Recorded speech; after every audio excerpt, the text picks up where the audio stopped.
Greetings, friends, and welcome back to another episode of Dreamscapes. Today we have our friend Brady Foulk from Austin, Texas. He is, I'm going to read this out verbatim because I'm terrible. My memory sucks. A dog training expert, empowering dogs, puppies, and their owners to have more success at home and around town while having fun. We're going to get right back to him in 2 seconds. For my part, would you kindly like, share, subscribe, tell your friends? There are now 17 currently available works of historical dream literature. The most recent, it's fresh in my head, The Fabric of Dreams by Catherine Taylor Craig, the updated, enhanced, and lovingly reproduced edition by yours truly, your friendly neighborhood dream wizard. All this and more at Benjamin the Dream Wizard, BenjaminTheDreamWizard.com. Also, if you would head on over to BenjaminTheDreamWizard.locals.com, trying to build a community there, that's where I would like to someday, hopefully, get most of my volunteer dreamers. Hey, contact me there and let's talk. You don't have to donate anything. It's free to join. All that good stuff connected to my Rumble account. That's enough for me. It's the longest intro. I probably forgot something anyway. That's all right. Back to Brady. Thank you for being here. I appreciate your time. I appreciate you too. I'm excited to talk about dreams, dogs, anything kind of under the sun. I want your audience to know if they catch themselves nodding while they're listening, you're in the right place. We're going to talk about everything, like I said, and just to pre-frame about dogs too, and just learning in general. I like to move around, stay active while we talk. They showed that the average dog can learn about 160 words, and that's Pomeranians, Chihuahuas, Maltese, German Shepherds, Border Collies, all of them, right? Wow. And they showed some of the difference. I know, right? It's insane. Most people don't. And I'm pretty sure your dog's capable of learning at least 30, 40, like that's more than most people dream of. Yeah. So I just want to say I'm excited to be here. Thanks for having me.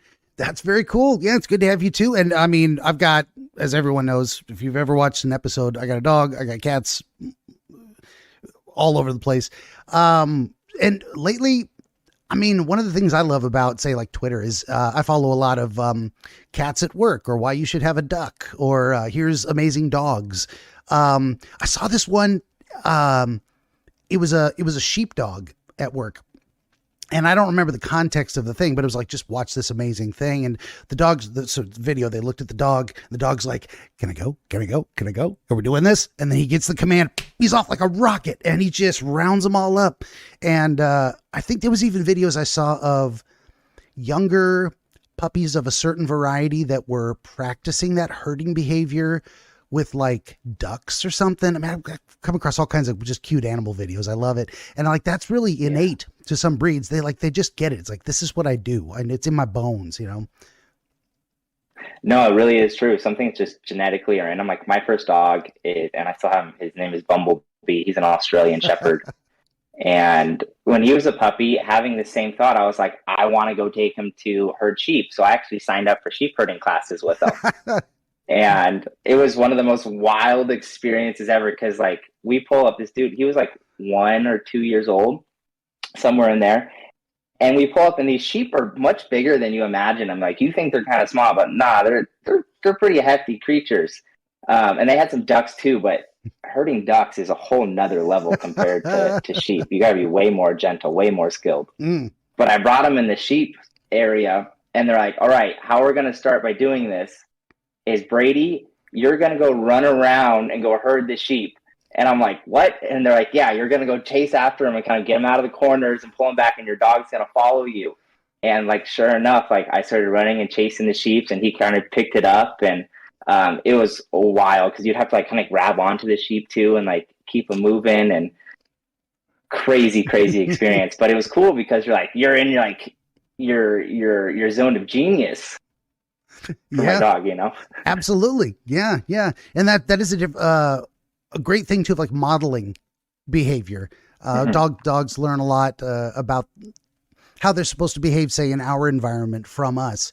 And I mean, that's probably something. Well, of course, this is your specialty, and I'm just speaking off what I've gleaned from different sources, just observation. But the idea that you really do have to work with the owner, because the dog looks to the owner for cues on how to behave. And if the owner's not giving them consistent signals, or modeling the right behavior, then of course the dog's going to look like a holy terror, because it's like and there's also the idea of some people think it sounds mean to train a dog, like you're their, well, some people find it offensive to say you are the dog's master, but it's like they look to the pack leader. It's actually natural for them to want someone to show them the way. It's like you are the boss. You make you bring home the bacon and tell them when they can eat it. So, it's not really that offensive to say, yeah, you got to train a dog, and they can't stay a puppy forever, or that's when they chew up your shoes, right? Yeah, for sure. And I have an incantation, and I say, now I am the voice. I will lead, not follow. And in that, I don't mean lead other people. I mean, I will lead myself. Like, I'll follow my morals and values, right? Yeah. And for me, there's 3 different types of leaders. You can have leaders who rule by intimidation. And sure, there's lots of, I used to work for Amazon, and they would run around with like a horn and be like, pack faster, right? And if she didn't, she would, wow, you had to talk to, right? Yeah. There's bosses and companies who lead with incentives, and you got like bonuses and stuff, but the challenge with incentives is you always want more. And the bribe always has to get bigger and bigger. I don't know if you've heard that with your dog or your cat, but you're like, hey, I got some of this. And the next time they're like, what do you got this time? Yeah. And then you got the third class of leaders, which lead through growth and contribution. And that's where I strive to be at. I'm always trying to help people grow and learn. And as you help people do that, it just becomes kind of addicting just to like break through challenges and learn how to progress through things. And I believe a lot in psychology too. So I believe in a lot of Pavlovian classical conditioning, operant conditioning, right? This idea that we do things for 2 reasons: to avoid pain or to gain pleasure. So absolutely, it's all kind of a fun puzzle to put together. Yeah, that's interesting too. And a lot of people may not understand that animals have a psychology as well. They have a brain, and it functions in a specific way. And we, animals, a lot of things we learned about human behavior actually comes from animal trials, mice, that kind of thing. How does a mouse run a maze? What can we learn about animal behavior in general, and then extrapolate that to, say, humans? Which, for good or ill, some of those things don't translate very well.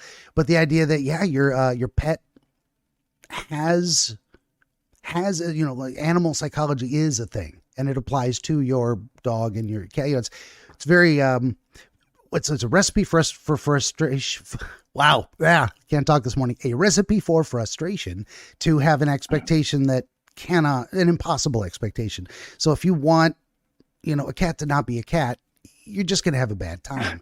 There is a nature to different types of animals, and really understanding, okay, what are their capacities? How do they function within that? And what can you do to get better results? I mean, you want a companion animal you can enjoy, but you also want them to have a good life. And so that's a lot of that is about that type of communication.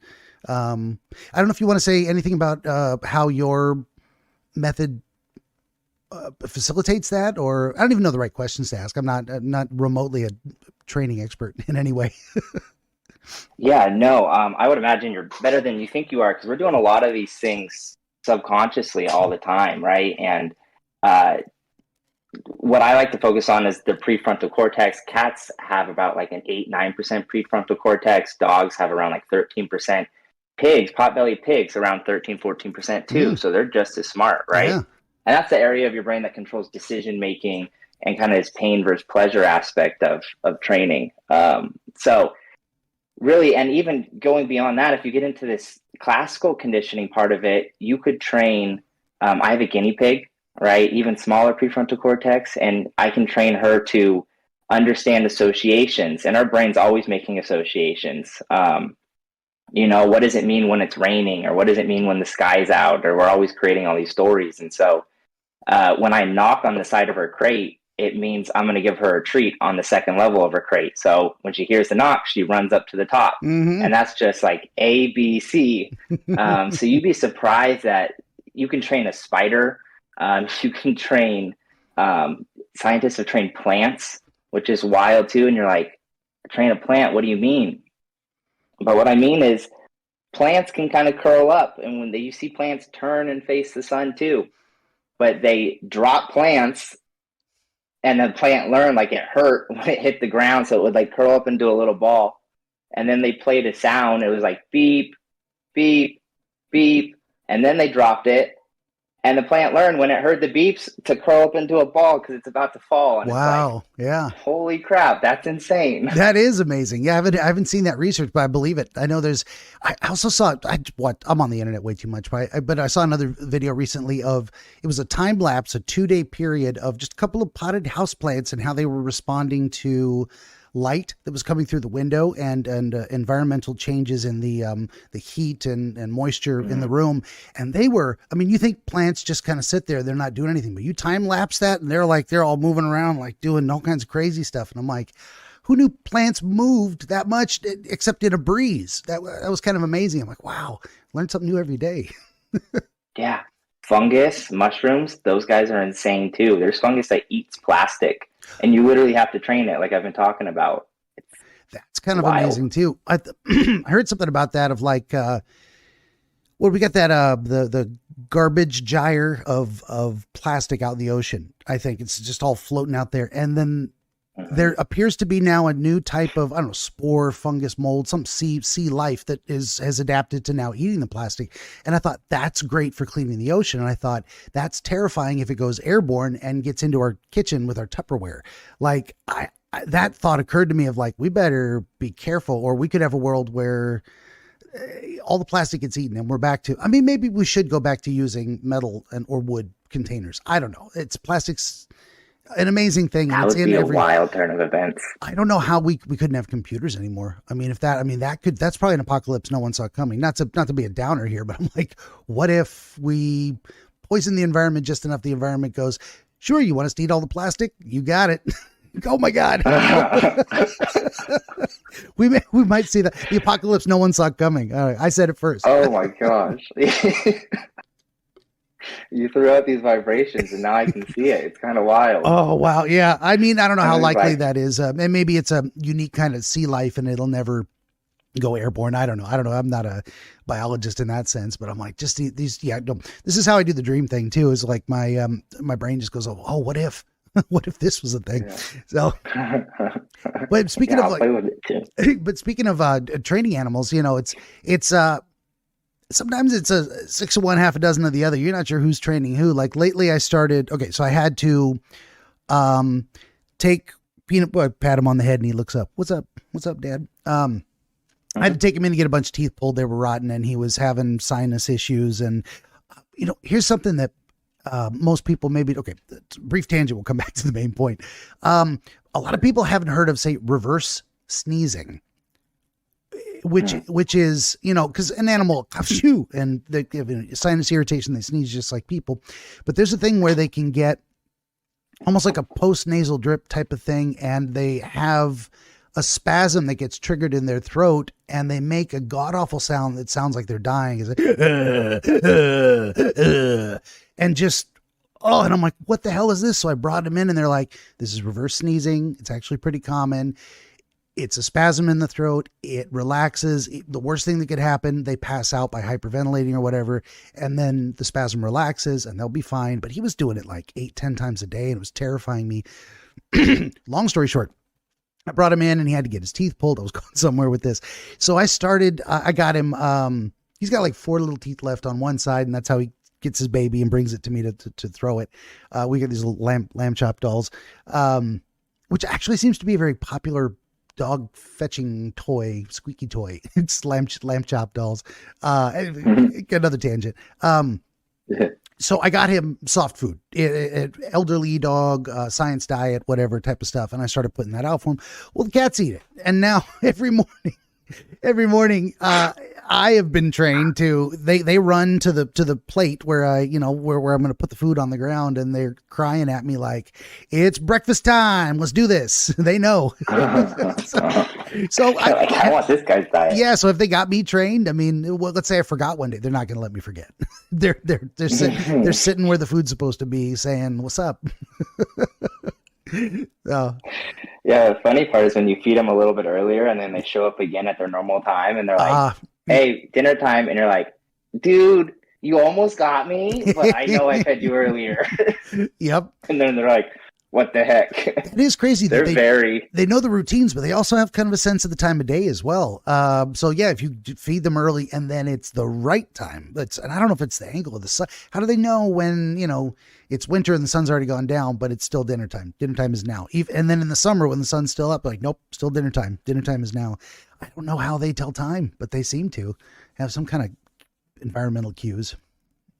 Yeah, and the thing about dogs too is they're learning all the time. Like when you go to bed and you think they go to bed, they may or may not. They're learning things. They're hearing things. They're creating association. So things are always changing with them. They're always adapting and iterating, and it's kind of beautiful and it's kind of scary at the same time.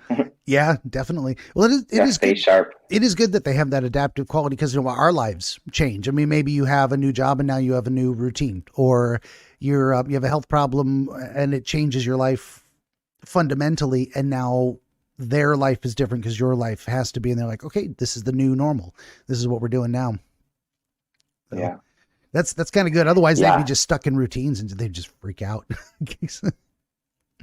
Yeah, no, and there's a balance between having like a routine, and then there's a balance of understanding that we all grow and we all change, and no one wants to go watch the same movie over and over again. So you got to have some variety to your day. For sure. Yeah, that's a tough balance too. I mean, you need enough predictable structure that the world doesn't feel threatening because it's so chaotic. That's like one extreme. And the other one is a rigid structure that it just lacks novelty. And then what are you even doing? Is that living? So you got to have that balance somewhere in between of like, it's predictable enough. The routines are a stable structure within which we can kind of almost like play jazz. Like, okay, well today let's do something a little differently here in this loose part of the day. Then again, one of the favorite routines of his name's Peanut Butter. He lets me know when it's time. Like say I'm busy doing something else, and he may get up and decide it's time during this. That happens a lot. He will drag his little lamb chop over to me, and he'll just bark at me until I throw it. It's like, this is happening. Now is the time when we throw the toy. And it's hard to say no. Yeah. Or he barks at me and lets me know, and then he goes and scratches at the door. It's like they're also, they really do communicate with us too and let us know their needs. All we got to do is be able to read the signs. For sure. And then fixing it is not fixing it, but creating a different behavior is always fun for me, because I like to align with the owners. Like if you don't mind him bringing to your toy, that's like great for me. It's like you guys have a great way of communicating. Some people hate it and they're like, I'm working, like stop pawing me, like leave me alone. Yeah. And it's like, your dog has just learned that when he brings you this toy, you throw it. But if you show him when he goes to his bed, then you walk over there and grab his toy and throw it, then he's gonna be like, well, I'm just gonna take my toy to my bed, and then you're gonna walk over there and throw it. And it's like just a subtle little tiny shift, but most people look at like, how do I stop this? Instead of like, what do I want him to do instead? What would look better than this? And like, have fun with it. Like, get creative. Very important, those kind of replacement behaviors. I mean, that goes for one of the big things for humans is smoking. If you want to quit smoking, you need a replacement behavior, something you're going to do instead. And a lot of people turn to food by default and gain a bunch of weight. A lot of people take up other vices that are similar. But I was going to go somewhere with that. The idea of training. Oh, aligning with the owner. So this works very similarly to, and I mean, honestly, it's all psychology. It's all just the how minds work and how animals interact with each other in the environment. Wait, I lost it. No. Aligning. Okay. So psychology, what do we do? Is like, I don't have a game plan for, say, a client. If they come to me, I don't have an end goal I seek to impose upon them. They bring to me, say, a problem, and the process is, okay, you have identified this as a problem. Whatever it is, it's not working for you. Now, we can talk about, is it really a problem? I mean, maybe you're thinking it is, you're afraid it might be, but you're not sure. And we talk that out. Okay, we decide it is a problem. And then we talk about, well, what do you want to do about it? Or what is a desirable goal for you, not for me? So as the intermediary, the communication facilitator between animals and humans, that's a great goal. It's like, what isn't working in your relationship? Why is this not satisfying your needs? And how do you do it in a way that you're both, ultimately happy with? And it all depends on what they want. Yeah. It's like, if you want your dog to, if it's not a problem, it's not a problem. If it is, okay, now what are we going to do about it? Yeah. Yeah. Yeah. It's so true. Cause like, I'm not the ultimate problem solver. My goal is to give you a transformation so you can kind of see these things and make life how you want it to be. And same with you as a psychologist, right? It's like you give people the tools to like, what else could it mean? And you start looking at that. Yeah, mostly everything really has to start with identifying, is there a problem, and what is the nature of the problem, and then we can figure out what to do with it. If you start with an end goal in mind, I think that's actually, unfortunately, what am I trying to say? This may be a controversial opinion to some and not to others, but it feels like in the last bit of time, I don't know, decade or so, maybe longer, psychology is going a little bit off the rails, and a lot of new practitioners are coming into the field with an idea that they have to advocate for specific social policies or political goals. And I think it doesn't, it's not practicing psychology the way I was taught. And I don't know that it's a good thing to come to someone and tell them they should want something and have your interaction with them geared towards behavior modding your client to adopt your worldview. I have a big problem with that. No matter what it is, no matter what side of whatever political or social issue you're on, it's like it feels to me like a violation. This is way off topic, but it just came to my mind. That idea of imposing values on someone who's coming to you in a vulnerable state and asking for help. But then again, you got to be your genuine self. So there's always riding that line too between, well, here's what I believe, but maybe that doesn't matter in this context. That's what I think. You kind of leave that at the door. Yeah. Yeah. And I think there's important to like, let them know too, that some stuff is going to fit. Like you're trying on clothes and some stuff's not going to fit. Take what you like leave what you don't like, because I'm just sharing my personal views, and you see a lot of people. I see a lot of dogs. I know that going to your crate or going to your bed to bring something there, that's one that works for a lot of people. And if you want to take that, I throw it out there just to see if it sticks. And if you're like, nah, I just want him to bring it to me, I don't have to walk as far. I don't want to walk to his bed. So it's like, okay, cool. Like, or some people don't crate, or they don't have a dog bed. And it's like, well, that advice it's not going to do any good. And you're not going to tell someone, well, you should get a dog bed. Why don't you have a dog bed? You're not going to impose that on anyone. You could ask questions. Yeah. And you could be like, well, what would happen if your dog goes to the vet because they hurt themselves and they're stuck in a crate for the next 10 hours? How would they feel? Would you want them to like be suffering in that moment when you could have prepared? Because leaders anticipate, followers react. Sure. And then you start chopping down some of those legs of the belief that like, I don't need a crate for anything. It's like, what if you take them to the groomers? Do you know what happens to the groomers? They have to go in a crate while the other dogs are getting groomed. And like, you've got to wait till the dog's totally dry before you can cut their hair. It's like a 6-hour process. And then they're like, oh, I didn't think about that. You know how many dogs I see that are at the groomers that just lose their minds? They're so beyond stressed out. And I was like, you would have just practiced a little bit at home, your dog would have a much better experience, and maybe they would like being groomed. But it's all up to you, because now what do you want to do? Now do you want to look into the crate? Maybe I can show you a fun way to do it, because maybe you have some beliefs that like you got to force your dog in there and it's like a punishment. It's like, nah, you enjoy your bedroom, right? You enjoy your house. Like, that's your safe spot. Everyone deserves to have a little safe zone. Absolutely. Yeah. And it's something they can be trained to not freak. And that's anticipating is fantastic. It's like just looking at thinking through the process is what I'm trying to say. So if you plan to take your dog, and to the vet, you should probably anticipate that's going to be likely at some point, or the groomer, whatever your lifestyle is and how you're going to have to solve particular problems. If you can think through these processes, you can anticipate those complications and what it's going to be like for the animal. It's like expression of love, I'd say, to think through that, to say, what is this person I care about? What is their experience going to be like? And how do I make it as trauma free as I can? It's never going to be 100%, but you can definitely minimize those complications just by being aware and really caring to think it through. Yeah. And sometimes you might not even see it coming. Like when my buddy had a husky and she passed away this last year. Mm. And her entire life, she didn't really like physical touch. It's kind of something that huskies, they're kind of like, I'm over here, you're over there. And so it was nothing we really thought of. And I lived with him. He's a close friend of mine. And so if you ever tried to pick her up, she would like jump away from you, and she would be like, nah, I'm going to jump in the car myself. And it's like, okay, jump in the car yourself. And it's like, okay, you're an independent girl. I can dig it. And as she got older, she got sick and she couldn't stand up as easily by herself. So we had to help her stand up. And she still didn't really like this feeling of like someone putting your hands underneath her belly and lifting her up.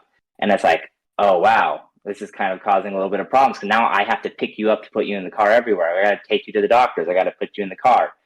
And luckily, dogs can adapt like we talked about earlier. So you're able to do some associations. And so when I touch you, some cool things are going to happen, right? And for her, you could give her like a little dollop of whipped cream or something easy to eat that kind of just like sparks a couple different nerves attaching, a couple different connections being wired of what this means to her.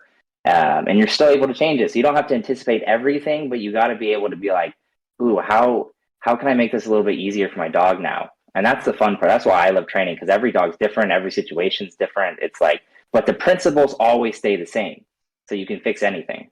Absolutely. That's probably what I love most about doing the dream thing is like each situation is unique. There's a puzzle to solve.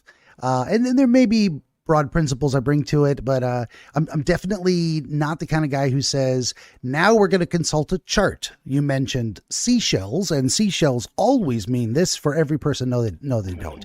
They mean every symbol means something different to every person, even if there's, broad associations with the kind of collective unconscious idea of how humans interact with their environment. We tend to have 2 arms and 2 legs. We can walk around, we can float or drown in water. There's a lot of ways to conceptualize the seashells are found in the ocean. What's your association with the ocean?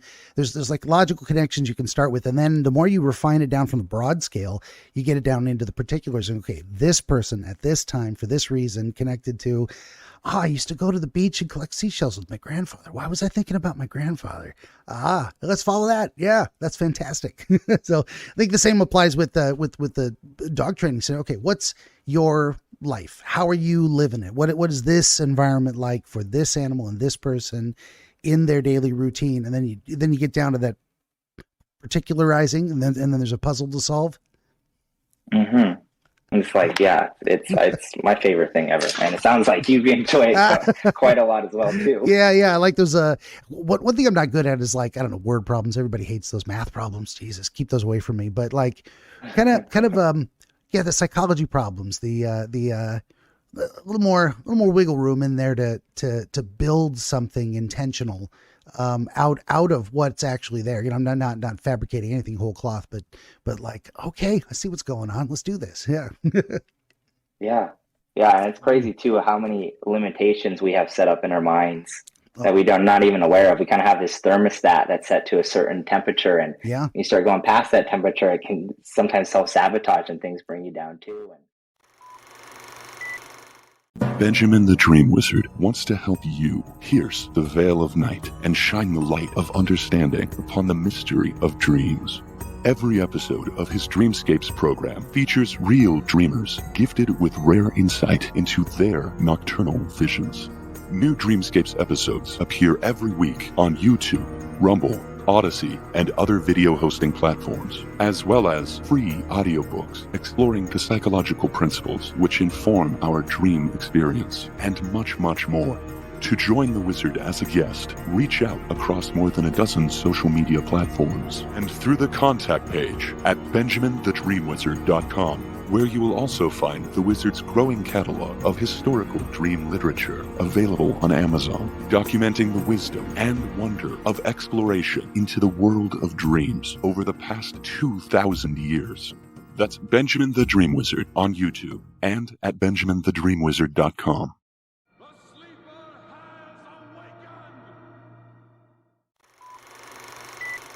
Yeah. Let's jump into it. My typical process kind of has 3 parts. Part 2 and part 3 blend into each other. But first, I just shut up and listen. The guest the dreamer tells me the dream beginning to end, like a story, however you experienced it. We'll go back through it again and kind of start looking at it a little more closely so I can see it better. And then somewhere between that and, getting an answer, we start putting things together that make sense to both of us. So yeah, I'm ready when you are. Let's do it. Okay. So typically it's always me in the dream, and the people around me can change. Sometimes it's my girlfriend. Yesterday it was my girlfriend. Sometimes it's friends. Sometimes it's dog training clients. And where I'm at also changes. Like last night, I had the feeling I was at like a client's house. But sometimes I've just been at my house too. But the theme is I have to get on a flight to go somewhere. And I have plenty of time at the beginning of the dream. And as the dream goes by, I just keep losing time, and I keep adding things to do. So I'd be like, oh, I need my dog training clicker. Oh, I forgot their food. I'm gonna go get their food. And then it's like, oh, I got an hour until I can be at the thing. And then last night, the dogs got out. Like the dogs ran out the front door, and there was 3 dogs. And I was like, guys, I got like 30 minutes until I got to be at the airport. So I'm like feeling all this stress and anxiety. And then luckily I had a brilliant moment because I said, pup, pup, pup. And I called them to me, and they all turned around and came running. I was like, thank you, goodness. This is great. Okay. Something's going right. I'm like, maybe I can still make this flight. So there's hope in the dream too. And so I get them inside, and I get them settled. I don't remember how I got them settled, right? I just jumped the next part of the dream. Yeah, time's just running out, and every time I feel like, and a couple other times I've had this dream, like I'll even get in the car and like imagine myself, I see myself like pulling up to the airport, and I'm still like, we got 5 minutes, there's no way I'm making this flight. Like, why didn't I leave? Why couldn't I just like let go of this stuff and be like, hey, I can't bring everything with me where I'm going, and just kind of like be like, I need to go do this thing.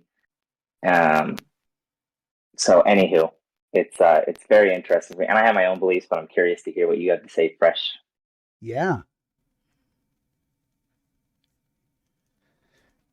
Just making a final note here. That's fantastic. That's how you do it. You just tell me what you experienced. And then we go back through it again. I think this is where my, intuitive methodology comes from. Someday I'm going to figure out what the hell I do and write a book about it. Like, how to interpret dreams, the wizard. Nah, then it wouldn't be intuitive. Right? Maybe not. Maybe I should leave it a mystery, even to myself. That's a fair point. I mean, I actually hadn't considered that. Yeah. No, I just, mind blown temporarily there. I should consider things like that. Like, what if it ruins the magic for me? Okay. So this particular, what you did is you mix, and it's very common with, what am I trying to say? With reoccurring dreams, people want to give examples from other dreams. And so some of it blended in my mind. I just wrote down everything he said as fast as I could. That's not bad. It's great for context. Usually what works best for me is to go from this specific dream you had last night only, then kind of dial that in a little bit and then start comparing it to the other ones and see where the themes are common. If I start blending in too much other stuff, it'll be a reference to a different thing in the wrong dream. And it won't actually flow. It's kind of jumping from, dream A, this happened. Oh, and then in dream B, that happened. Wait, but that wasn't a part of dream A. I need to focus. So that's what we're going to do here with the deep dive thing is go try to dial in this particular dream just from last night. How did that sequence of images or experiences play out? So you were at a house, but you're not sure which house it was. This one, I felt like I was at a client's house specifically. Like I wasn't in a familiar location. Okay. A specific client, you don't have to say who, but, or just, what am I trying to say? You knew it was a client's house, but it wasn't a specific client's house. When you ask that question, there's a feeling that comes to mind, but as I remember the dream, I'm like, that doesn't match up with reality, but that's how I feel. Fair enough. Yeah. So I don't know what that means. Yeah. In terms of dream experiences, the idea of seeing something as an image is the same as knowing something as a feeling. So because they're both equally imaginary, if that makes sense. Like the dream happened, you had that experience, but if you look at a person and you have never seen them before, and you know you've never seen them before, you're looking at them, they don't visually look like anyone you've ever seen, but you know they're your ex-roommate from 10 years ago, and you know they're there to kill you. Okay, all of those things are significant and true at the same time in terms of the dream logic. That you don't recognize them, and you know exactly who they are, and you know exactly why they're there. It's like accepting the premise of a thought experiment. You're on a desert island. Why? Because that's the thought experiment. What's on the desert island? Palm trees and rocks. Why? Because you just know it. That's what you see in front of you. And there's a tsunami coming. You can't see it yet. You just know. All of these things are true in the dream context. So the idea that you are, this is why I asked for things like a specific client or no, because that might relate to you thinking about trying to solve a specific client's problem in this context, or it's more generic to clients in general, as in, it's not a specific client's house, but I know it was a client's house. So I'm trying to tease out the difference. Yeah, no, it's very interesting. I would say as I continue thinking about it, it is a specific client. Okay. But I didn't see him. But I know as I start remembering parts of the dream, I'm like, no, that was the same bath. Not the same, but very similar type setup. There's a lot of stairs, and his house has a lot of stairs. But I never saw him, though. But I was there like 2 months ago, and I did fly there. So, and I am working with him now, so it is interesting. Okay. Yeah. Well, it looks like this relates. And that's very often also what dreams are, is problem solving while we're asleep. I mean, if you ever heard the expression sleep on it, that doesn't just mean give it time. There's a magic to the time, and specifically a magic to sleeping on it.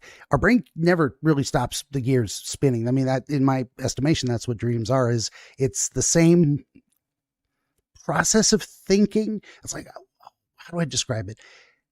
Dreams are more like what our pure thought process actually looks like inside our head before we translate it into communicable words to other people. You know, like what our actual raw, unfiltered thought process is. Then we focus it through the lens of conscious attention, and we translate it into words that other people can understand. And a lot of times that's what we're doing in our head too, is turning it into verbal understanding as if we were explaining it to someone else, but we're really just kind of explaining it to ourselves. Yeah. Anyway, long story short on that. So yeah. I think you got it though. Like, I think you're right. I think it is more the natural way of doing it. And then your perceptions, what's influenced you throughout your life then affects what your output is and what you perceive it as. Just like why it's brilliant, why you can have a totally different opinion of what this dream means than me, because you got different things you're perceiving with. Yeah, it always helps to have, I think, a second opinion from outside the fishbowl, so to speak. I mean, you're in your head. So if you can invite someone else in to kind of have a look around, they're definitely going to see things a little differently, and they're going to see it specifically not from your direct first person perspective. You can get that a little bit more of a third person thing going on. Yeah. So it's good to know. So this may, and what I like to do is just kind of tag things and say, okay, we'll come back to that, because we don't know what it means that it might be related to this specific client. And that also doesn't rule out the possibility and even the likelihood that what you're trying to do is recognize a pattern. That's a lot of what recurring dreams are, in my estimations. What I've come to my understanding is that we notice a pattern repeat. And every time we confront that confront that same pattern, we revisit it in a way that says, okay, have I learned enough now to get a better understanding of what this is? Or can I solve this problem now? Or here's this problem again. Let's think about it again to try to get an idea of, can I see it more clearly? Do I have a new solution? And very often I've found through these discussions with people about recurring dreams, they either stop entirely because we solve the puzzle. You were trying to figure out what a particular pattern was. Once we identify it, oh, Now I see it. It's right there. It's an apple. It was fuzzy before. Now I see it. You don't have to have that dream anymore. So they stop. Or the nature of the dream changes. It comes back, but the repeated sequence has a very stark alteration at some point in the dream, where the new information we've been able to arrive at through the analysis shows up in the dream and allows you to move on from a place you were stuck. Or I had episode 12, way back when, this guy was telling me a dream where he came into the backyard of a house and there were these shadow people, and he tried to push past them and they beat the hell out of him and stopped him from making forward progress. After we talked, he got back to me and he said, I had the dream again, and this time I didn't try to push past them. I just sat there and talked to them, and they were pretty chill. And they told me they couldn't let me past because it wasn't good for me. And I'm like, dude, that's amazing. There's something in you, some hidden part of yourself that's like, you're not ready for this. You need to get yourself ready. And when you're ready, it'll be time to move forward and get past this block you've got. That's amazing. So hopefully we'll get something similar for you. And I'd love to hear back from you. We haven't even hardly started, but we're going to get there. I think this is all me just talking about process.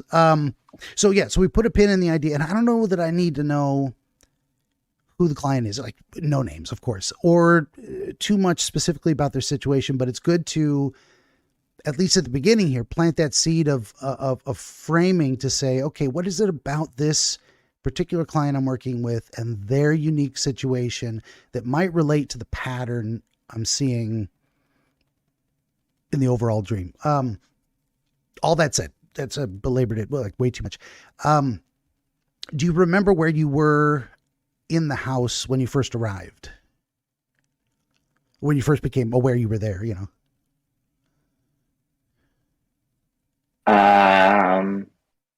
I was in a bathroom.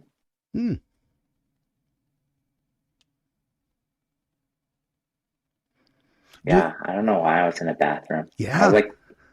I was packing. So I think I was getting my stuff. And that's interesting. So it was not pulling the suitcase out of the garage. It was not stuffing, clothes. It was, you were particularly getting hygiene materials, like packing a toothbrush, or you just toiletries or something. Toiletries.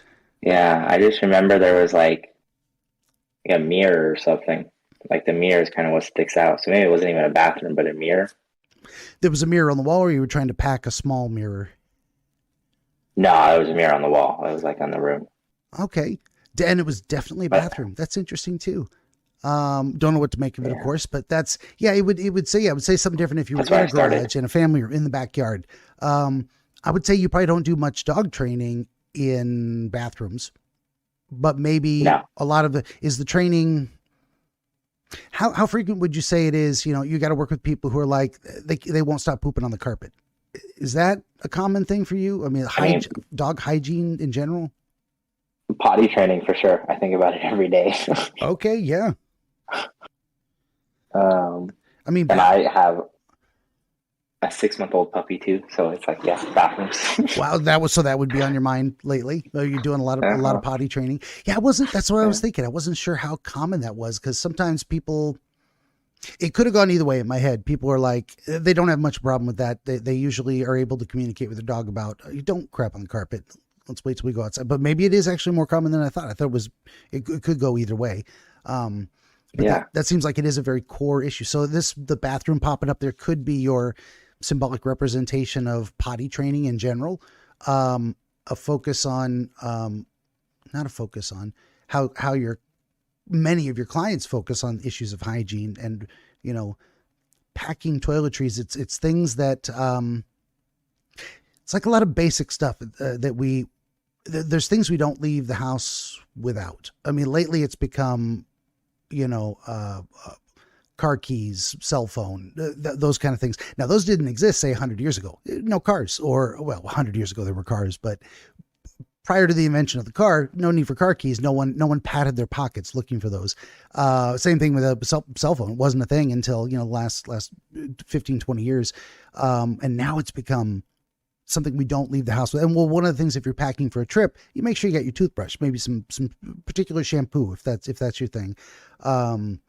So there's a very, that essential part sticks out because the other part of the dream, I remember I was like getting like my essential dog training stuff. Like it was like a table and I was giving my target stick and clicker and the leash. And like I was grabbing that stuff too. And the time was I had like maybe like an hour before I had to like flight was leaving. And another thing that occurred to me and I forgot, and it just came back to my mind, is through I'll plug once again my now 17 available works of historical dream literature. A very common theme in a lot of the books was talking about typical dreams and dreams of flying or falling, dreams of being in school and naked or unprepared for a test. Very common, lots of common dreams. Well, one of them is being late for a train. That was a very common thing, I'd say, in the 1800s, and now late for a flight. And of course, when trains were a thing, you were late for a train. Now planes are a thing. You're late for the plane. But a very, very common, and there's, what am I trying to say? I'd imagine there's some similarities for sure. Oh, for sure. In terms of, it's complications with travel, because there's a lot of broad themes too. And again, we go from the broad to the specific, but we start thinking about things like travel in general. I mean, there's a reason for travel. You're trying to accomplish something. So it's typical of goal setting and process. There's that kind of stuff, but it's also breaks from routine. Maybe you do, maybe you don't, but say maybe most people like me, I don't travel often enough that travel dreams would be typical. So if I had a dream of that nature, it would be very indicative, say, of a severe departure from my normal routine. Like I exist in this room for 90% of my life. I don't care to leave it. This is where I like to, I walk around the backyard once in a while, hate going to the store. Don't want to talk to other people. I'm a very nice guy. I'm very personable and friendly, but man, after this conversation, my introvert self is going to need to just talk to no one for like a week. This is how I roll, I respect it. So it's going to mean different things to different people, but it's definitely that there's, a break from normal routine is typically suggested by travel. People go on vacations, unless you travel for work consistently. And then that maybe means something else. So for you, this is why it's always got to be particular for you in this scenario. It seems like you do travel relatively frequently for work or not. Yeah, but not often, but I do travel, and there's a couple of trips we have coming up too. So yeah, we're booking travel recently too for some weddings and stuff. So gotcha. Yeah. Okay, yeah. So that's just good to know. I don't know. I don't know that it's going to mean anything particular. It might, but it's a common enough occurrence for you that you've maybe started to recognize patterns in the act of travel itself and incorporate that into problem solving and future planning and how you conceive of those things. Good deal. And so here we are still in the bathroom at the beginning of the dream. That's how we do this. For sure. Where did you do anything specific in there, or that was just where you started and then you left to go somewhere else? Yeah, that's where I started and I left to go somewhere else. What was was there any precipitating event of like, so I usually ask, what were you doing there? Because sometimes there's like a specific behavior you accomplish, and then that marks the end of that scene, and you move on to a new one to connect the dots. You had a thought maybe of needing to move on with your next task. Yeah, and it just comes back to like getting essential. So even as I think back on the dream now, it's like, and it's funny that bathroom, because I didn't even really think about the bathroom part all that much, but when I was there for 2 weeks doing a board and train with him, and I actually got strep throat. I got sick from his kids, and so I had to throw away my toothbrush and I had to get a new toothbrush. And I'm like, yeah, because I remember I was and it was terrible getting a new toothbrush too, because I didn't have a toothbrush, blah blah blah, and I was like, man, this is so important. Like, yeah. So anywho, I just felt like I was like, that was super important. And then like my dog training stuff was important. And then the dogs coming in, I was like, I need to take care of the dogs. And like let them go out to the bathroom. And then it was like, oh, see, let the dogs go out to the bathroom.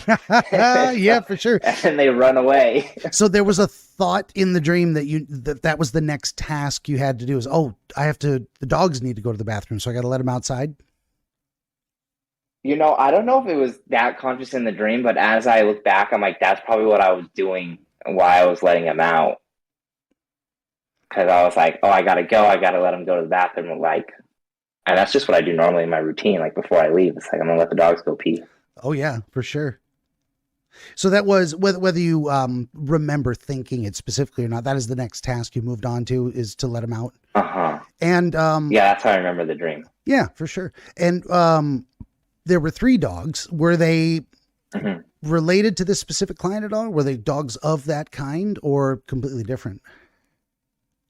Totally different. Like I feel like it wasn't his dog, which is why I think at first I didn't think it was him, but now it was like it was his house, but they were different dogs. And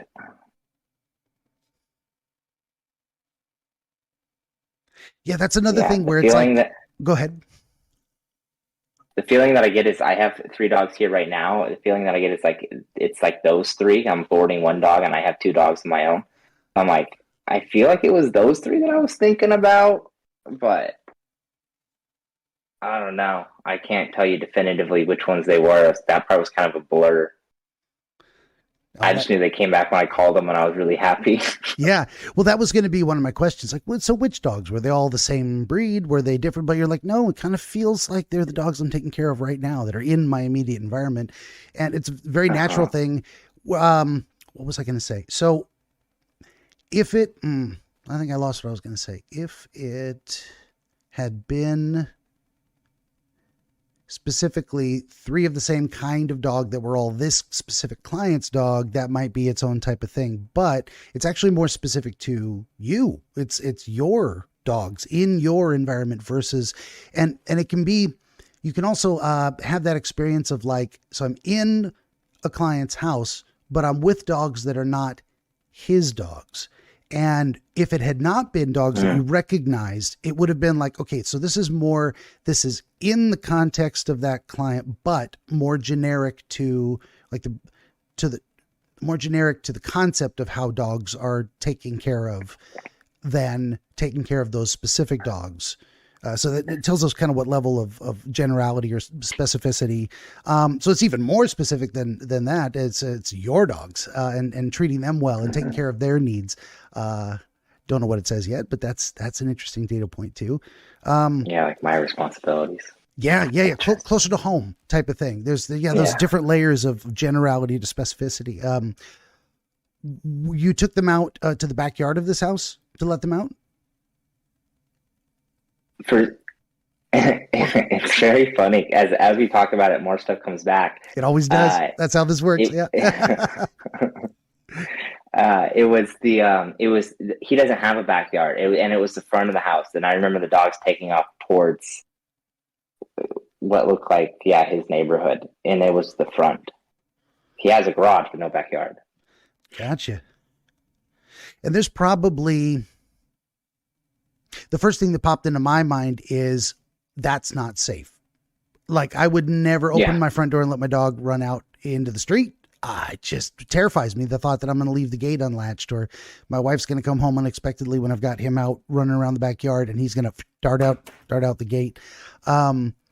So, this is not to be judgmental of like, you imagine something unsafe, naughty finger wag, but more like you're conceptualizing, you've got an environment perhaps poorly suited to taking care of the needs of the dog. There's no backyard to safely let them out into. The only place they can go is out into the front yard, which is not the best because there's danger all over. The cars in the dog catcher, all that stuff.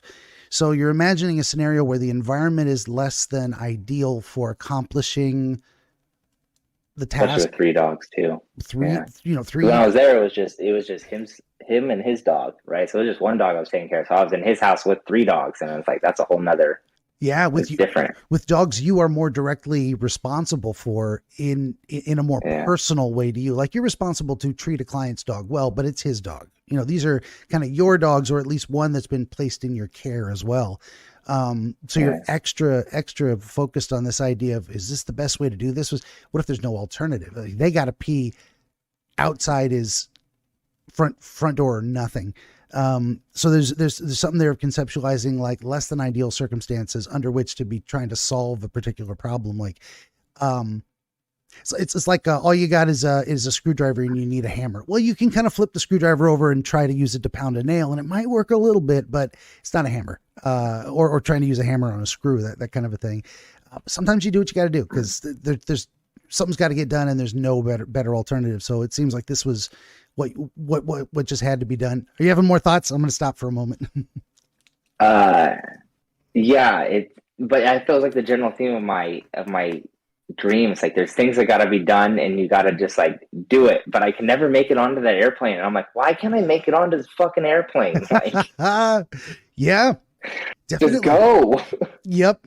That may, if we get the right kind of answer for you, you might actually make it onto the plane next time, or you stop needing to rush to the plane at all. Like I said, the dream may stop entirely. I think that being the goal of the broader dream and the fact that you can't accomplish it, I think that's also kind of common too, of like the getting on the plane successfully on time represents in a way solving the problem successfully. The problem is I need to get to the plane. Yeah. So the idea that you haven't gotten on the plane yet in one of these dreams is like, you're still trying to figure out the problem. How do I get there on time? Broadly speaking. So you let them out and they just take off, or how do they behave when they exit the door? They took off and they ran to the top left of my vision. It's like, I just remember them like running that way. And then it was maybe for like 2 seconds, like they took off super fast, and then I called them, and then they like turned back around. They didn't even pee. They just turned back around, and I just put them back in the house. Oh. It was just like, yeah. So they didn't accomplish their mission either. That's interesting too. Nope, they didn't. There's something interesting here too. So what you've shown yourself is not.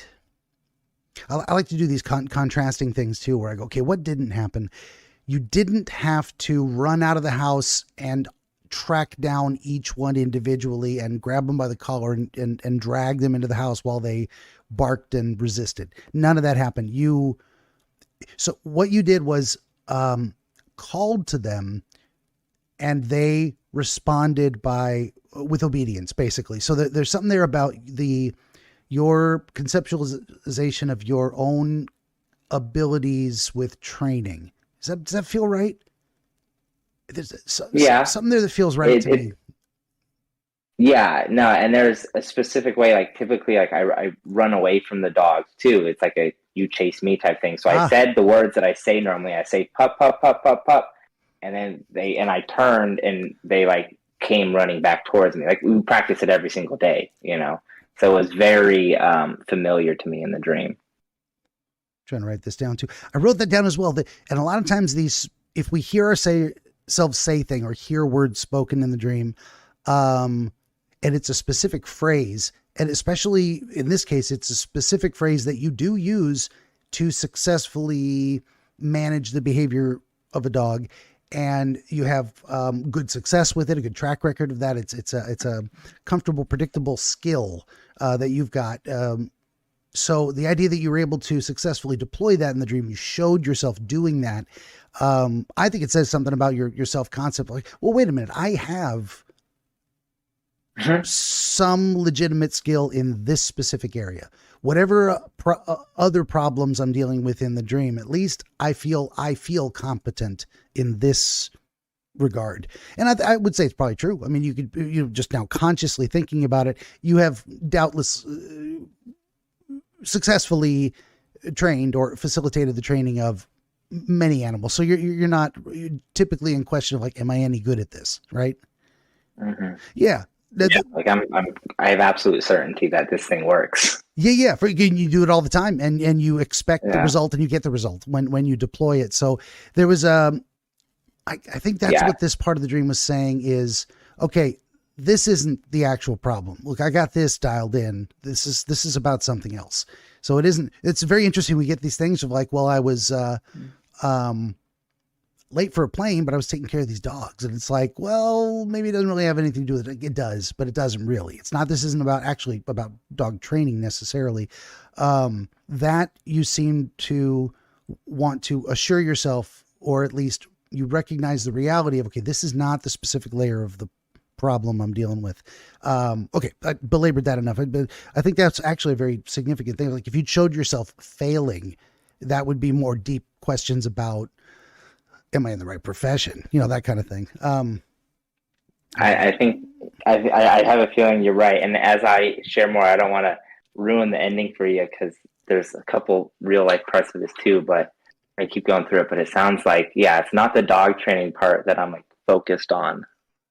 Good deal. Well, something else. That's what I love it actually when people bring me a dream that they feel like they have a bit of a grip on, like they've got at least some understanding. Okay, I know it's definitely about this area, say, and then I call it the kind of a stump the wizard type of things. Well, let's see how close I can get to that, just asking questions. And very often what ends up happening is I validate what people already understood and gave a lot more context and deeper understanding of it, of like, that's exactly it. And I see it so much more clearly now. I'm hoping that's going to be the case, that what our understandings are going to align pretty well. We'll see. That's you hit the nail on the head. You're using a hammer. You're doing good. I'm trying. Right. Okay. So you called the dogs in and they came right back in. And what was the next thing you experienced? The next thing is kind of where it's like, I got less than 30 minutes. I'm trying to like get out the door, get into the car, and I just can't seem to do it. And I don't know what.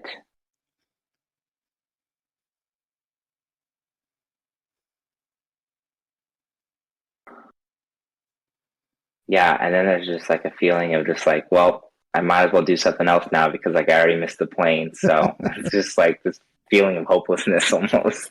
So you got the dogs back in the front door, and did you have a solid experience of what am I trying to say? Or was there a scene change? Now suddenly you're somewhere else? Yeah, I don't remember putting them in the crates or anything like that. Like I remember them coming inside and like going up the stairs, and then it was like scene change, and then it's like, shoot, we got like 20 minutes until I got to be like at the airport. Any change in the scenery? Were you still in that same house, or now you're somewhere else?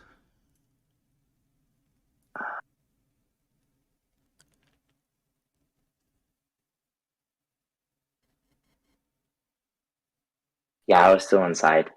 Still in that same house? Still inside. Okay. Yeah. Sometimes it shifts completely. It's like, now I'm in a classroom. Now I'm in an amphitheater. And in other dreams it has. Mm-hmm. In other dreams I've like imagined myself somewhere totally different, but in this one, no. So this one feels a little more narratively connected in terms of, okay, so you're still in the same house and you have this sudden realization. But I don't want to be in the same house. I want to be like out of the house. You need to go. Yeah. Sudden realization, shit, I'm going to be late. And it didn't occur to you actually until this part of the dream? No, I had the feeling the entire time. Like I started off with like 4 hours, and it like dwindled all the way down to like less than 30 minutes. I'm like, I set myself with I anticipated so many things I could do, and I still couldn't fucking get everything done in order to make it on this plane. That's how I felt. Anywho.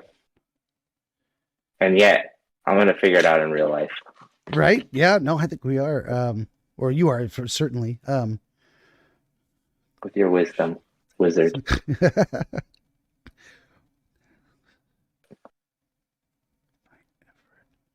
Trying to shorthand some of the stuff here too. I think that's very significant. So we're dealing with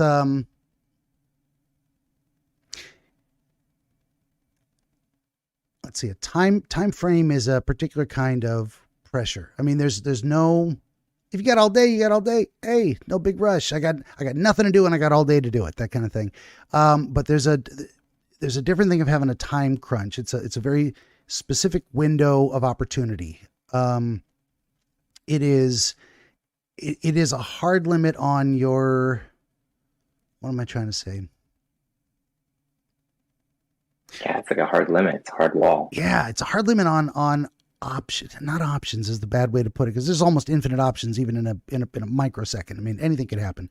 But it's like you've got a specific goal and you don't have all day to do it. I'm not phrasing it right even in my own head, but time limited opportunities to get something done and there's when things have an expiration, there's a pressure to perform or abandon the project. I mean, it's either I care about getting this done and I do my best, and what does it mean? It's like you set yourself a goal. There's an idea I'm trying to capture here, which is, it's when you care about the outcome is something, you care about getting it done, whatever it is, and the window is closing. There's a time limitation that it's not just a someday type of thing. I'm going to stop there for a moment. Just, are you thinking of any better ways to express this concept? I don't even know what I'm trying to say. To me, what it sounds like is some of my dreams, it's free flowing. Like there's no concept of time. And if I try to think of time, I don't even understand what time is, And then this dream is specific, like, no, I'm very aware of the time and I'm very aware of like there's something I need to do in the dream. Most other dreams, like I've flown in dreams, like I've done partied in dreams, I've done all sorts of stuff in dreams, and it's none of those dreams am I like checking my clock frequently and I'm like, I need to like do this thing. It's kind of like, oh, I'm here now, I'm gonna go do this thing. I'm here now, I'm gonna go do this thing. But this dream is, and repeatedly it's like, nah, there's something I need to do and you need to like do this thing. Yeah. The concept that just came into my mind was like success versus failure and caring about the outcome. I keep coming back to that idea of, I would align with that. Yeah. The idea that, if you care about whether or not something gets done, then you're extremely stressed out by not being able to do it or not having enough time to do it. And I think some Which is interesting. Go ahead. Because like there's two parts that I care about. There's like the details parts, making sure I pack everything and I don't want to forget anything. I don't want to give up on that. And then there's like the big picture, like getting on the plane, and I want to get on that and I don't want to miss that either. And I end up missing both because I can't pick one. Like I don't get everything. Like I'm like, I forgot something and I missed my flight. And it's like, do you focus on the big picture or the details?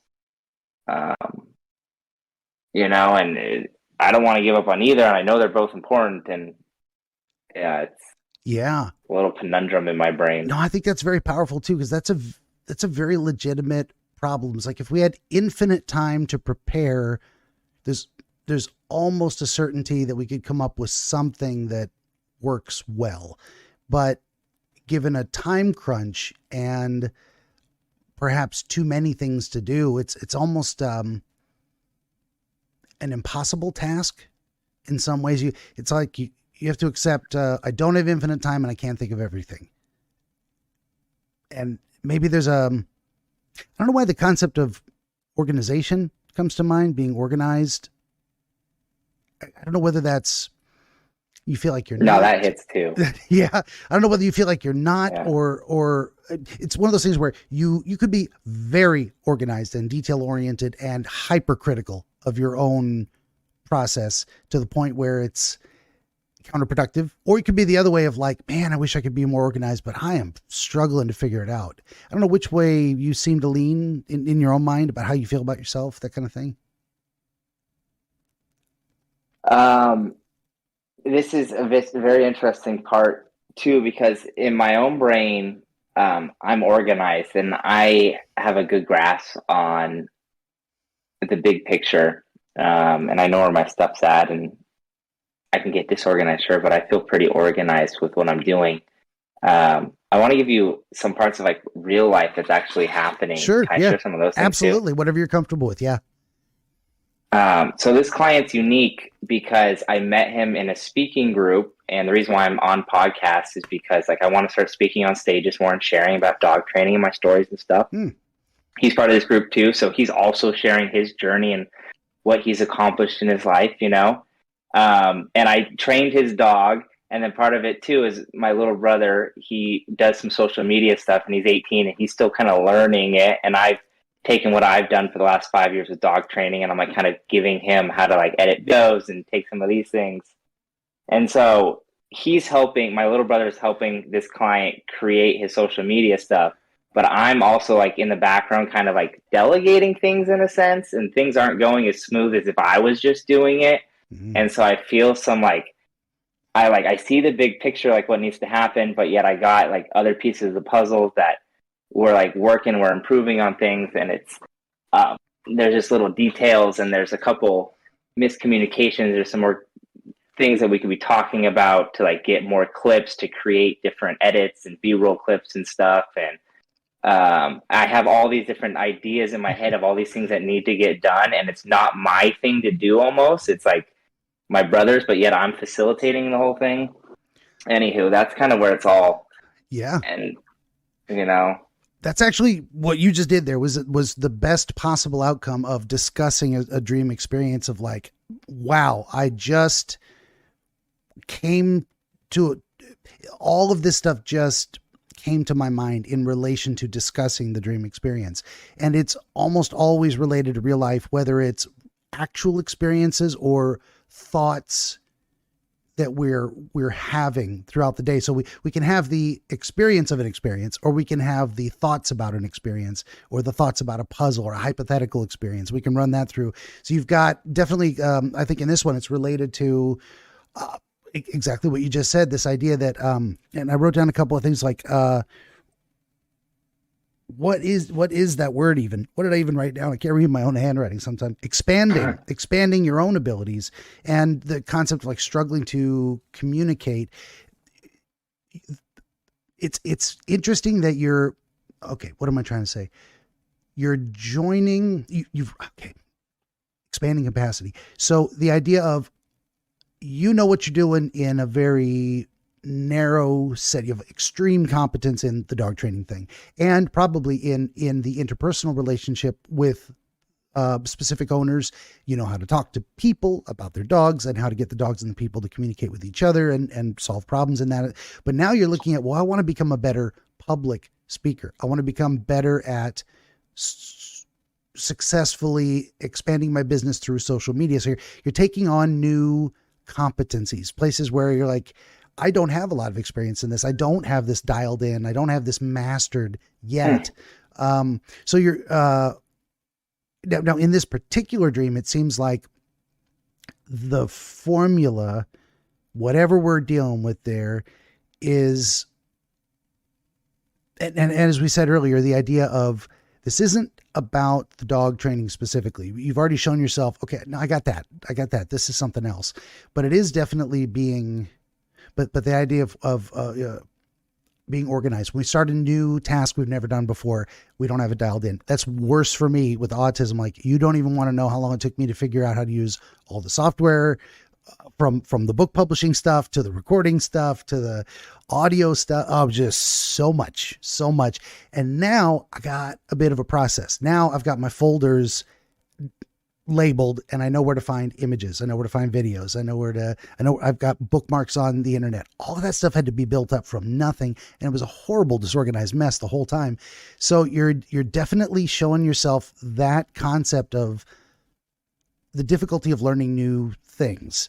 And I don't, what I maybe don't know is where the time crunch comes in. Do you feel like you have a limited period of time to successfully acquire new skills? Is that legitimate? Like, you've got a goal, like by the end of the year, you need to do something, or consequences, or is it more like, you're rushing yourself?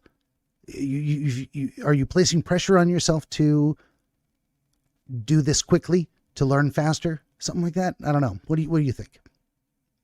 Yeah, the program that we signed up for, it was you can accomplish all these things in 3 months, and we're at 6 months now, and they still haven't been accomplished. Oh, shit. In a sense. So there is, you missed but the it's plane. not like the end of the kind of. But they gave us an extra 3 months to accomplish our goal to keep mentoring us, and Gotcha. sometimes problems end up like that. But I was thinking as we're saying these things too, this dream started about 4 months ago, though. And that was about like 2 months after. Like psychic. I was going to be literally my next question. Yeah.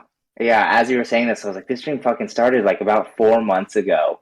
And it was like, when I was like, I should have already had this thing done. I should have already made $10,000 from speaking on physical stages. And I'm like, okay, we got to do this. And now I got some other goals. Like I want to be on 100 podcasts and build up my social media following, and all these things as well, which are also important. And at the same time, I'm like, I got a flight I'm trying to catch. I'm 29. I still know there's many more flights in my future, and yet I still want to hit this flight on time. Well, don't feel too bad. I don't think I didn't become a dream wizard till I was like 45. So you got time. Oh, wow. Brilliant. I love it. There's so much time. Even when you're 50, there's like, you still got half your life and you have all this wisdom from the other 50. It's like, you can do everything 4 times as fast now. Excuse me. You get twice as many frogs in my throat, though.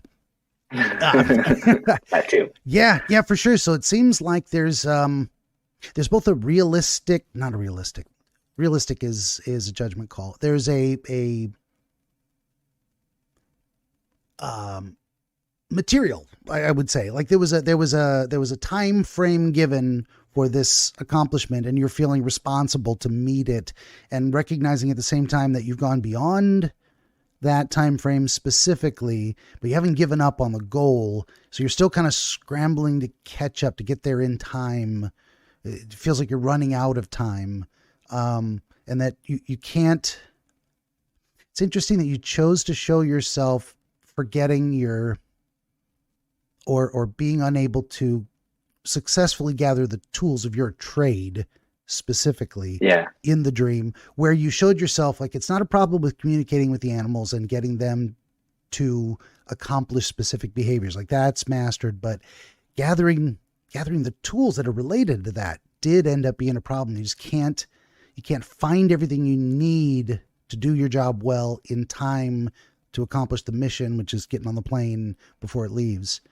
And another interesting part on that too is like, I feel that I do feel complete when I like was looking at my stuff, but there was always like, there's something else. And it wasn't always related to doctrine, but there was like, oh, I forgot a shirt, or like there's something else. And I was like, I can't catch a break. Like I forgot my Apple Watch. Like I forgot like something else is like weighing on me. I think so it's like a multitude of categories. I think that's powerful too, because it's like there is something missing. You haven't accomplished what you set out to do yet. You haven't made the money you wanted. You wanted to make. You haven't expanded successfully yet. So you're still looking. What's that missing ingredient? What am I forgetting? What am I unaware that I need to get this done properly? So you're racking your brain to maybe. I mean, it's an interesting idea to say, okay, I don't have the secret to this. Like I can't tell people how to lucid dream or dream program, but sometimes having these discussions allows people to program their own dreams in a way. Because you're going to be, say, thinking about our talk when you go to bed tonight, and you might have the dream again.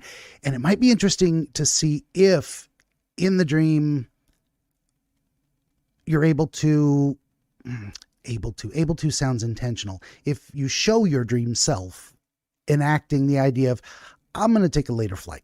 I'm just going to reschedule. That's fine. We'll just push the deadline out. And being okay with that. Or writing yourself, these are just possibilities that could happen in a dream.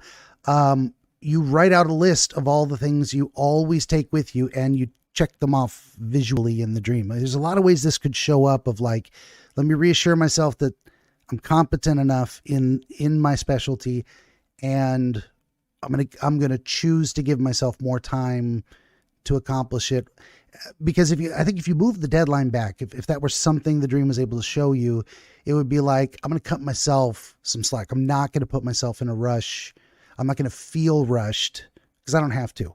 And that gives me plenty of time to keep looking. It's okay that I haven't found it today. I'll find it tomorrow. Because the flight's not leaving in 4 hours anymore. Something like that. Yeah. I can't predict any of this is going to happen, but those concepts are different ways the dream could change in the future, depending on how you choose to view your actual situation. Yeah, no, it does resonate, and it's fun because I listened to one of your other podcasts and I heard you say, like, I don't do lucid dreaming, I do dream interpretations, all that stuff. And I have driven into like a little lucid dream where I'll ask myself throughout the day, like, am I dreaming? Am I dreaming? Or another repeat dream that I had years and years ago was there's this dark figure, kind of like you described in this other guy's dream. And I just use physical force. Like, I memorized Our Father, and I would like say that in my dream when I started feeling the presence. I would say, Our Father who art in heaven. I would say it in my freaking dream, and then I'd wake up heart racing, and I'd be like, oh, I got out of that. Like, that's how I could like wake myself up. Yeah. You know? And I had a lot of bad dreams. That one was very interesting to get through. But as you were talking about this other guy with the dream figures, and he just asked him a questions and started talking to him, my goal in life is to have more loving, compassionate conversations instead of all this breakthrough energy. What about, like, I'm okay with setting a new flight. Like, that's totally an option too. It's a dream. Anything's possible. And I can have a different type of energy. And I was even going to ask you for this other shadow dream. I was like, should I invite this shadow back into my dreams just so I can apologize and have a conversation with them, as like intentional as I think I can actually do this. But like, if you set your brain towards this thing, like, maybe you could, if you're okay with it happening, you know? Yeah. So I kind of want to pick your brain on that too. Well, I hesitate to recommend anything ever. For sure. But that said, I don't know that I would recommend trying to rematerialize that shadow you were terrified of, because you don't have that problem anymore. In a way, like, if that was an ongoing dream that kept coming back, I might say, have you tried talking to him? Some things are, I don't know. It's one of those things where, like, I wasn't sure about the nature of the shadow people in this guy's dream until he told me about his next experience with them. And then I'm like, wow, that's amazing. Some shadow creatures in dreams are conceptualizations of real fears and problems, like real actual threats. So if I'm wrong about it and I say, sure, talk to him, what could it hurt? Well, it actually could hurt. You could be inviting fear back into your life in a way that you've already put that problem to rest. So digging it back up to reanalyze it may not be beneficial. It's hard to say. It's yeah, like, if it represents a real, yeah, go ahead. Yeah, it represents a real thing, but in my life, I feel like I just repressed it and I kind of just buried it. Yeah. And so I'm like, did I actually ever handle this? And in my brain, there's nothing that's bad or good. Things are just things, and things that may seem bad at first turn out to be good. You know, sure. You just never know. You could end up in the hospital and your house falls off the cliff and you're like, well, thank God I'm in the hospital. I thought this broken leg was terrible, but it saved my freaking life. Yeah, for sure.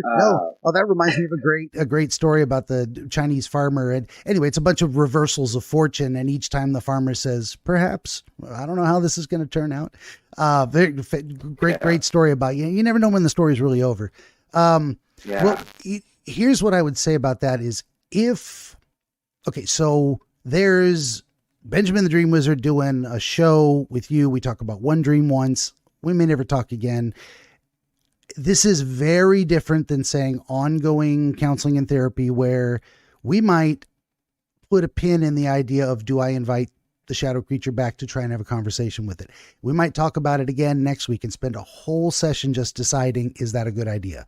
Then if we decide it's a good idea and you go home and try it, you come back next week and we talk about, well, how did that work out? I can't do any of that really with any guest dreamer. This is a show. We're doing it's a bit of a gimmick, but it's real as far as it is. So I try to stay in my lane in terms of what can I recommend. If I'm like, sure, invite the shadow creature back, and then your life goes to shit afterwards, I'm kind of responsible for giving you really bad advice because we didn't talk about it. It's like, I feel like that's breaking that kind of Hippocratic oath thing. It's like, I don't know what the consequences of this are going to be.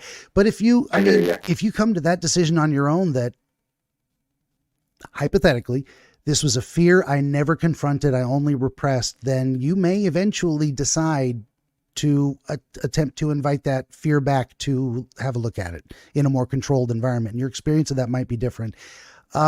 Sometimes, especially, did this type of dream happen when you were a kid specifically, at a certain age, young, or?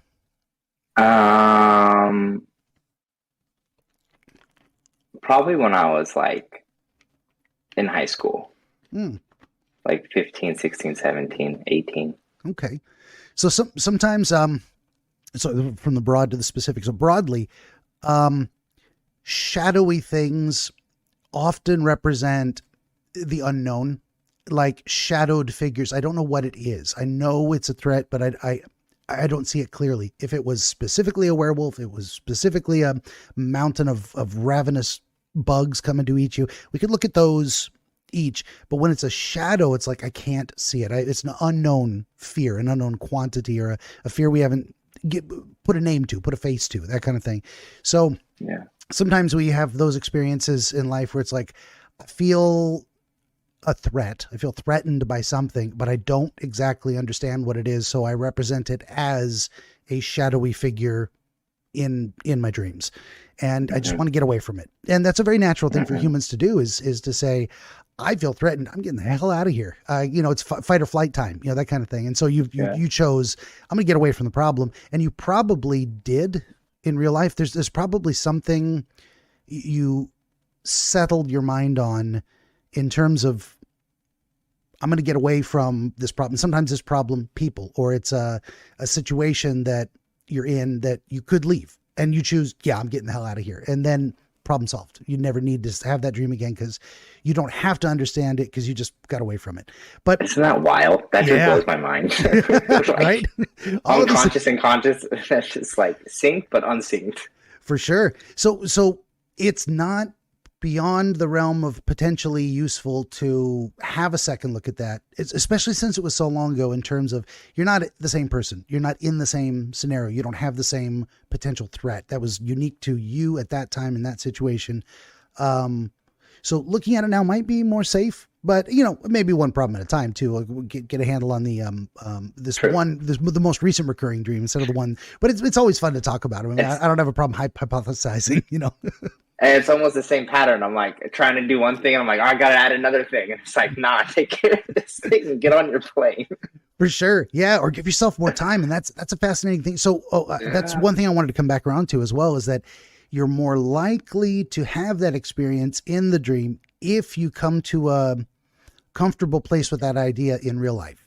So if you look at your situation and you go, it doesn't matter if I am successful in a very specific way at the end of this 6-month period, I'm going to reevaluate that goal. So you can change the timing of the flight and push it out, or you can cancel the flight altogether. Like, I'm not traveling at all. And that doesn't mean you're not going anywhere. It's like, it just means I'm not putting that pressure on myself to be successful in a specific way in a specific time limit. Maybe you need to give yourself more time. Maybe it's, I don't know. So there's a couple ways to look at that. You don't want to put so little pressure on yourself that you're blasé and you do nothing. You want a little bit of motivation. You want to care enough to do something about the problem. You also want it to be that realistic goal of, where are you at? 4 months in on the 6-month total. So in the next 2 months, I can't guarantee that it's likely you're going to already have made $10,000 in speaking fees. I would just probably let that go entirely. Shoot for a much smaller, get on a smaller plane, maybe charter a private flight in a little Cessna or something. That'll, so something like that might change the nature of the dream if you settle your mind on that as an acceptable modification to your expectations in real life. Something like that. I don't know. I'm going to quit rambling for a second. No. I think it's brilliant. I appreciate your wisdom, and sometimes it comes out as human as it does, you know? Yeah. I think it's a beautiful part. It's that intuitive thing that you're talking about, you know? It's like, I don't know how this happens, but somehow things come through me, and if you want to receive the blessing, you can receive it. If not, it's okay. That is honestly what it feels like to me. It's like, I'm not doing any of this. I just open myself up to the idea that I put the right kind of pressure on myself to be of benefit to you. What can I say that is true or useful in this specific circumstance? And it's like I put a, what do you call it? What are those? A unicorn horn? Well, I would love to be a unicorn in so many ways. But the idea of, what do you call a funnel? It's like I put a funnel in the top of my head and I'm like, let's see what happens. Let it in. And this is why I lean into the whole idea of the wizard thing and the magic is like, I don't know how any of this works. I don't know what I'm doing here. Yeah. I just open myself up to being of benefit and hopefully something comes in that is, and it almost always works. And I have no idea what I'm doing. If I can, I am but a vessel. I know that sounds so self-aggrandizing, but I think it's maybe one of the most humble ways to go about it too. I think it is a humbling. None of these answers are in me. I'm not casting spells. I don't have any magic powers. I'm just a guy doing a thing, you know? Yeah. Nah, it's true. My girlfriend does Reiki and Akashic record readings and stuff like that. So she constantly comes up with different visions and things that come in when she's doing readings on people. And it's a delicate balance of just sharing what comes through you and being disconnected from it and just being like you said, like I'm a funnel going through it. It's like, I'm not holding on to any of your dreams or anything like that. I don't want none of it. I'm just telling you what comes through me. Yeah. And I don't have a goal. That's kind of how she describes it too. And like I said back at the very beginning, I don't have a goal in mind. I have nothing but the purpose of hopefully being of some kind of useful benefit to the person I'm talking to. I think that goes back to, and I talk about this guy all the time. I think it was Carl Rogers. And he said, there's two things you need for successful therapeutic interaction. One is unconditional positive regard. You want the best for the person you're working with, and just be genuine, just be real with them. And that doesn't mean you won't say stupid things sometimes. And that doesn't mean you can't be of benefit because you're valuing keeping it real over being benefit. You got to do both at the same time. So you're always going to get the real me trying to help, whether we get there or not. But it seems to be working so far. I'm okay with it. You're doing a great job, man. I really appreciate you. Well, now might be a good time to say, I mean, we may have already covered it, but how close did we end up to what you were thinking in the beginning? Were we on to something, or was it similar to what you'd thought the dream might be about? I had a feeling that there are general types of dreams, and like this one is about time, and like there's something that needs to happen. I'm either procrastinating on something, or I need to leave something behind. The big aha moment was I can just move the flight, and like giving myself a third option, and because you don't really have a choice unless you got three options, and so I could miss the flight, I could leave something behind, or I could change the flight, you know, and I even got more options besides that after talking to you. And then also, I didn't really know what the dream was about. Like, obviously I'm saying I'm trying to get on a flight, but I'm like, what do I need to get done? Because like I do a lot of stuff. Like I train these dogs, and like we go on walks, and like social media, and being on these podcasts and all these things, right? and yet I'm like, and as we continue to talk about it, and you said the point about the dogs coming when called, to me, that was just like, it just made me feel good. But you're like, oh, that symbolizes that it's kind of like, this isn't about dog training, even though you're at like a dog training client's house. It's more about something else that's happening in your life. And I was like, okay, that allowed me to start breaking it down a little bit more. And then, I think you totally, from what I gave you, you're able to craft a very lovely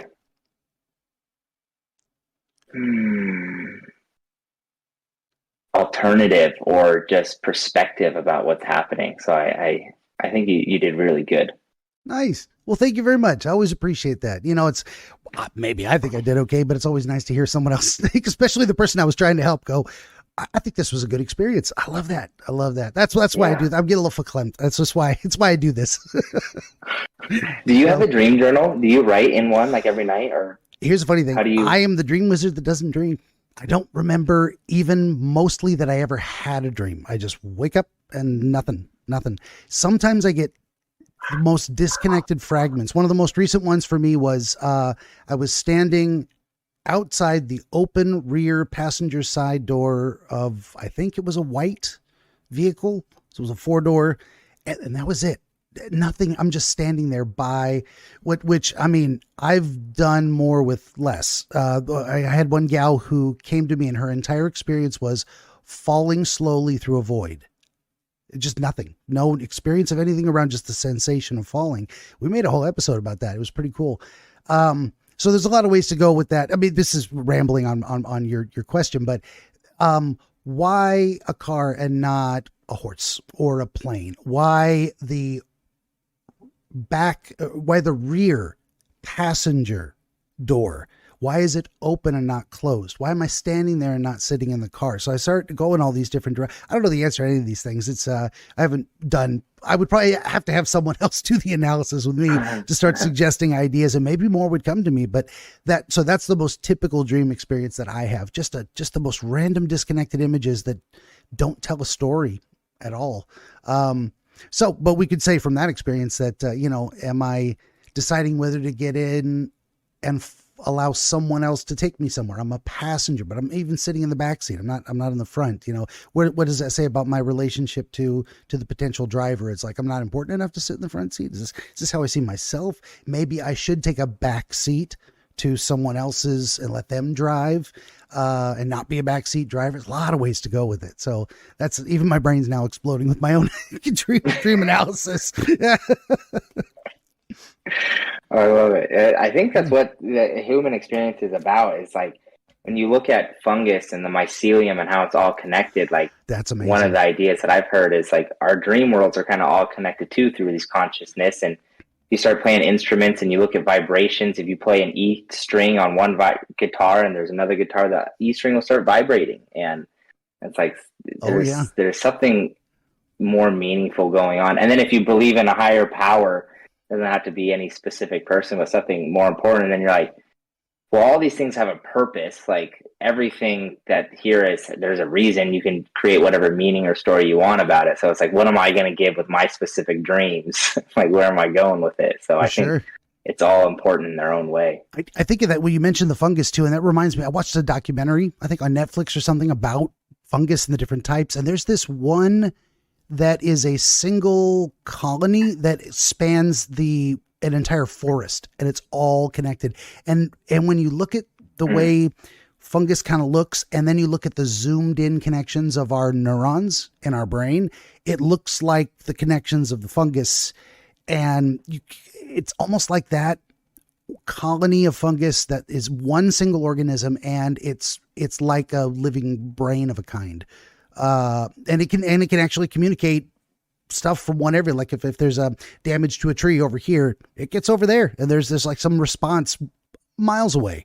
Unbelievable. I don't know what to do with any of that, but it blows my mind. I love it. I love how that, just thinking about those concepts. Yeah, I think it gives us hope. Like there's something bigger going on that we can't even process right now, but maybe one day we'll be able to. That's probably what I'm thinking, is that feeling of like magic, in that sense of like, this is a mystery beyond my comprehension, but it sure as hell feels important. Whatever it is, it feels like something. Wizard. Oh, thank you much. I'm trying. I trust your judgment. Wonderful. Well, if you feel like we got a good answer, we can wrap it up. Yeah, let's do it. Okay, wonderful. Well, then I'm going to do the housekeeping here, and we always start with guests. This has been our friend Brady Foulk from Austin, Texas, and I forgot to mention in the beginning, of course, links in the description below. You can find him at ND Dog Training on Instagram. Of course, as I said, link in the description below. He is a dog training expert, empowering dogs, puppies, and their owners to have more success at home and around town while having fun. And I think you can tell from this interaction. He takes his business very seriously, and he knows what he's talking about. And we had a good time talking about it. For my part, would you kindly like, share, subscribe, tell your friends? Always need more volunteer dreamers, viewers for the video game streams. 17 currently available works of historical dream literature. The most recent, The Fabric of Dreams by Catherine Taylor Craig. Also, all this and more at BenjaminTheDreamWizard.com, including downloadable MP3 versions of this very podcast. Also, BenjaminTheDreamWizard.locals.com, trying to build a community there. And that is enough shilling out of me. Brady, good talk. I appreciate you being here. Yeah, I know. I appreciate being here too. Check out my links. I share lots of content, and my PDF is actually called the Dream Dog Blueprint. So, oh wow, lots of dreaming going on. More synchronicity there. That we never even got into that whole collective unconscious thing. I mean, just touched on it briefly, but there's reasons to think we are more connected than we believe we are on purely materialistic terms. So, yeah, it's always nice to feel the connection with someone who's like literally 1,000 miles away. That's nice too. God, I love this. The neural net of the internet, like a human, like a brain of some AI is wild, man. Yeah, it's taking all this mass data dump and like creating all these connections that we hadn't even thought of yet. It's going to be absolutely mind blowing the next 12 years. Oh yeah. Yeah, we're in for some pretty big changes. It's very interesting. We had some pretty big changes about 100 years ago. Turn of the 1900s, and now turn of the 2000s. It's going to be a whole new world. So, well, we could keep talking. I would imagine for a long time. There's always something else. So, I'll just say by way of parting, everybody out there, thanks for listening. Bye. Thank y'all.